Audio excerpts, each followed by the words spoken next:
మంగళగిరి నియోజకవర్గంలో వైసీపీ మహిళా విభాగం రాష్ట్ర అధికార ప్రతినిధిగా ఉన్న కావేటి కృష్ణవేణి ఆమె భర్త రాజ్ కుమార్ పైన రాత్రి తెలుగుదేశం పార్టీ వాళ్ళు దాడి చేశారు. దాదాపు 30 మంది కృష్ణవేణి ఇంటిపైకి వెళ్ళి ఆమె భర్తను కొట్టారు. ఆ తర్వాత రాజ్ కుమార్ను రోడ్డుపైకి ఈడ్చుకొచ్చారు.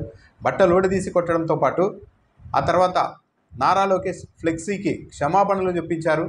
తెలుగుదేశం పార్టీ కార్యకర్తల కాళ్ళు పట్టుకుంటే కానీ రాజ్ కుమార్ను వదిలిపెట్టలేదు. ఈ వీడియో రాత్రి నుంచి విస్తృతంగా వైరల్ అవుతోంది. చాలామంది పైన తీవ్ర ప్రభావం చూపుతోంది. తెలుగుదేశం పార్టీ అధికారంలోనికి రావడమే ఆలస్యం, మరి ఈ స్థాయిలో అరాచకమా అన్న ప్రశ్నలు తటస్థుల నుంచి కూడా వస్తున్నాయి. తెలుగుదేశం పార్టీ పైన ఈ వీడియో తీవ్ర స్థాయిలో నెగిటివ్ ప్రభావం చూపుతోంది. దీన్ని గమనించారో ఏమో కానీ మళ్ళీ ఆ తర్వాత తెలుగుదేశం పార్టీ వాళ్ళే సోషల్ మీడియాలో ఈ వీడియోను వైరల్ చేయవద్దు అంటూ తమ పార్టీ వాళ్ళకే విజ్ఞప్తి చేయడం కనిపిస్తోంది. పార్టీ పెద్దల నుంచే ఈ మేరకు ఆదేశాలు ఉన్నాయి, వీడియోను వైరల్ చేయవద్దండి అని. అంటే ఏ స్థాయిలో ఆ వీడియో తెలుగుదేశం పార్టీని డ్యామేజ్ చేస్తుందో అర్థం చేసుకోవచ్చు. అయితే అప్పటికే ఆ వీడియో బాగా వైరల్ అయిపోయింది. ఈరోజు పత్రికల్లో కూడా ప్రధాన కథనంగా కూడా వచ్చింది. ఈ నేపథ్యంలో అసలు ఈ దాడి ఎందుకు చేయాల్సి వచ్చింది అన్న దానిపైన ఇప్పుడు వివరణ ఇచ్చుకునే ప్రయత్నం తెలుగుదేశం పార్టీ సోషల్ మీడియాలో మొదలుపెట్టింది. బీసీ మహిళ అయిన కృష్ణవేణి ఆమె భర్త పైన దాడి చేశారంటూ వైసీపీ వాళ్ళు చెప్తున్నారు. అయితే ఇక్కడ కుల ప్రస్తావనని కూడా తెలుగుదేశం పార్టీ తెరపైకి తెచ్చింది. దాడికి గురైన రాజకుమార్ అసలు బీసీ కాదు, అతను కమ్మ సామాజిక వర్గానికి చెందిన వ్యక్తి అంటూ ఒక వీడియో ఆధారాన్ని కూడా చూపుతున్నారు. గతంలో కావేటి కృష్ణవేణిని ఒక యూట్యూబ్లో ఇంటర్వ్యూ చేసినప్పుడు, మీ భర్త కమ్మ సామాజిక వర్గానికి చెందినవారు, మీరు బీసీ కదా, మీ మధ్య ఎలా వివాహం జరిగింది, మీ భర్త మిమ్మల్ని ఎందుకు ఏరుకోరి వివాహం చేసుకున్నారు అన్న ప్రశ్న ఆ మీడియా ప్రతినిధి నుంచి వచ్చినప్పుడు కృష్ణవేణి ఆ విషయం ఏంటో మా భర్తనే అడగండి అంటూ నవ్వుతూ దాటవేశారు. సో దాన్ని వీడియో ఆధారంగా దాడికి గురైన రాజ్ కుమార్ బీసీ కాదు, దళితుడు కాదు, అతను కమ్మ సామాజిక వర్గానికి చెందినవాడు అంటూ ఈ అంశాన్ని కూడా తెలుగుదేశం పార్టీ వాళ్ళు ప్రధానంగా ప్రస్తావిస్తున్నారు. కావేటి కృష్ణవేణి ఆమె భర్త రాజ్ కుమార్ గతంలో తెలుగుదేశం పార్టీలోనే ఉన్నారు. చాలా చురుగ్గా ఉండేవాళ్ళు. తెలుగుదేశం పార్టీలో ఉన్నప్పుడు నారా లోకేష్ తరఫున కూడా మంగళగిరిలో వీళ్ళు పెద్ద ఎత్తున ప్రచారం చేశారు, కార్యక్రమాల్లో పాల్గొన్నారు. ఆ సమయంలో తెలుగుదేశం పార్టీలో ఉన్నప్పుడు కావేటి కృష్ణవేణి వైఎస్ఆర్ కాంగ్రెస్ పార్టీ నాయకుల మీద కూడా ఇదే తరహాలో చాలా తీవ్రమైన విమర్శలు చేసేవాళ్ళు సోషల్ మీడియాలో. మరీ ముఖ్యంగా మంగళగిరి ఎమ్మెల్యే ఆళ్ల రామకృష్ణారెడ్డిని కరకట్ట కమల్ హాసన్ అంటూ తిట్టేవారు. జగన్మోహన్ రెడ్డిని కూడా ఈమె దూషించిన పోస్టులు ఉన్నాయి, వీడియోలు కూడా ఉన్నాయి. వాటిని కూడా ఇప్పుడు తెలుగుదేశం పార్టీ వాళ్ళు వైరల్ చేస్తున్నారు. వీళ్ళిద్దరూ ఏ పార్టీలో ఉంటే అవతల పార్టీ వాళ్ళని ఇష్టానుసారం దూషించడం, కేవలం బూతులు దూషణలతోనే వీళ్ళు ఆయా పార్టీలో పాపులర్ అవ్వాలనుకుంటూ ఉంటారన్న విధంగా తెలుగుదేశం పార్టీ వాళ్ళు ప్రచారం చేస్తున్నారు.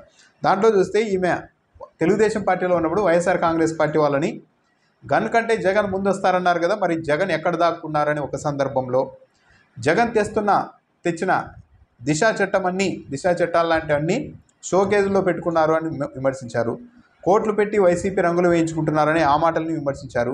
వైసీపీ వాళ్ళు దద్దమ్మల్లా మిగిలిపోయారంటూ కూడా ఈమె తీవ్ర పదజాలంతో కూడా గతంలో మాట్లాడారు. రఘురామకృష్ణరాజుకు ప్రధాని అపాయింట్మెంట్ దొరికింది, రఘురామకృష్ణరాజు కుమారుడికి అమిత్ షా అపాయింట్మెంట్ దొరికింది, కానీ మన ముఖ్యమంత్రికి మాత్రం ప్రధాని అపాయింట్మెంట్ కూడా దొరకలేదు.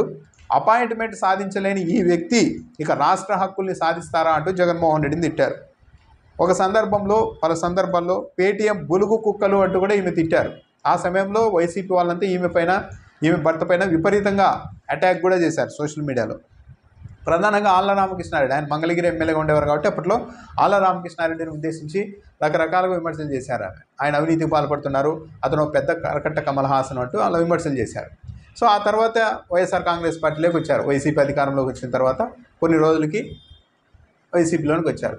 వైసీపీలోనికి వచ్చిన తర్వాత పూర్తి రివర్స్లో నారా లోకేష్ను ఉద్దేశించి వాళ్ళు కించపరిచే పోస్టులు అయితే పెట్టారు. ఆమె చాలా దారుణంగా పప్పు అనడం, నారా లోకేష్ను, నారా భువనేశ్వర్ని, చంద్రబాబు నాయుడిని, ఇలా అందరినీ కూడా రకరకాలుగా తీవ్ర పదజాలంతో దూషించారు సోషల్ మీడియాలో. ఆమె భర్త ఇద్దరూ కూడా దాన్ని మనసులో పెట్టుకొని ఈరోజు తెలుగుదేశం పార్టీ కార్యకర్తలు ఆవేశానికి గురై దాడి చేశారని తెలుగుదేశం పార్టీ వాళ్ళు వివరణ ఇచ్చుకునే ప్రయత్నం చేస్తున్నారు. అయితే వాళ్ళు నిజంగానే తప్పు చేసి ఉంటే ఈ రాష్ట్రంలో ఒక పోలీసింగ్, ఒక చట్టం, ఒక న్యాయం అనేది ఉండాలి. అసలు పోలీసులు ఏం చేస్తున్నారన్నది ఇప్పటికే ప్రశ్నార్థకంగా మారింది గత 10 రోజుల నుంచే, ఎన్నికల రిజల్ట్ వచ్చినప్పటి నుంచే. కానీ ఇంత ధైర్యంగా వెళ్ళి ఇంటికి దూరి 30 మంది కొట్టి రోడ్డు మీదకి ఈడ్చుకొని వచ్చి కాళ్ళు పట్టించుకొని క్షమాపణలు చెప్పించుకుంటుంటే ఇది ఒక ఆటవిక రాజ్యంగానే కనిపిస్తోంది. ఎక్కడ ప్రజాస్వామ్యంలా కనిపించలేదు. ఈ వీడియో తెలుగుదేశం పార్టీ అరాచకాలను ప్రత్యర్థులు ప్రస్తావించిన ప్రతిసారి ఈ దాడి, నిన్న జరిగిన వ్యవహారానికి సంబంధించిన ఆ వీడియో, ఆ దాడి, అక్రూరత్వం అయితే ప్రస్తావనకు వస్తూనే ఉంటుంది.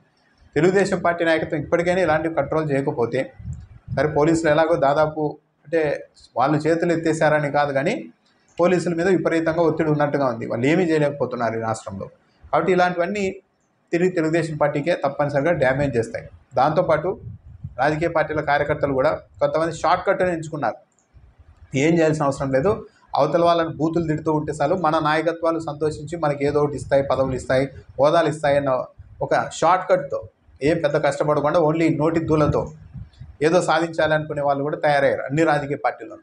అలాంటి వాళ్ళే జాగ్రత్తగా ఉండాలి. అలాంటి వాళ్ళే ఇబ్బందులు పడతారు ప్రభుత్వాలు మారినప్పుడు.